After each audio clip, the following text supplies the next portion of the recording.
ഇരുന്നിട്ട് പോയാൽ മതി ആ. നിങ്ങൾ ഡ്രസ്സൊക്കെ ഒന്ന് മാറ്റിയേക്ക്. ഇപ്പോൾ വന്നല്ലേ ഭക്ഷണമൊക്കെ കഴിക്കണ്ടേ. അപ്പോൾ ഞാനിവിടെ ചോറ് മാത്രമേ ആക്കിയിട്ടുള്ളൂ. ഇനിയിപ്പോൾ കൂട്ടാൻ വയ്ക്കാൻ ഒന്നുമില്ല. എന്നോട് പോകുമ്പോൾ കൂട്ടാൻ വയ്ക്കണമെന്നൊക്കെ പറഞ്ഞതാണ്.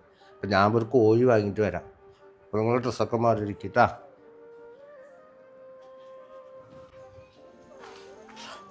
മോനെ നല്ല വെച്ച കോഴിയുടെ മണം വരുന്നുണ്ടല്ലോ. ഉപ്പൊക്കെ ഇത് പൈസ ഉമ്മ പൈസ ഒന്നും കൊടുത്തില്ലല്ലോ. നല്ല മണം വരുന്നുണ്ടല്ലോ. നല്ല മണം വരുന്നുണ്ട്. അല്ലമ്മ ഇനി നമ്മള് കല്യാണത്തിന് പോയിന്ന് വെച്ചിട്ട് ഉപ്പ കോഴി എങ്ങാനും വാങ്ങി കറി വെച്ച് കഴിച്ചിട്ടുണ്ടാവോ? ഇനിയൊരു ദേഷ്യത്തിലെങ്ങാനും. മോനക്കെന്താ വീട് വാങ്ങാൻ പോലും ഉമ്മയാണ് കാശ് കൊടുക്കണം. അപ്പോൾ കാശില്ലാത്ത അവിടെ ഉപ്പ കോഴി മേടിച്ചപ്പോൾ കറി വെക്കല്ലേ. ശരി ഉമ്മ എന്തായാലും വായോ.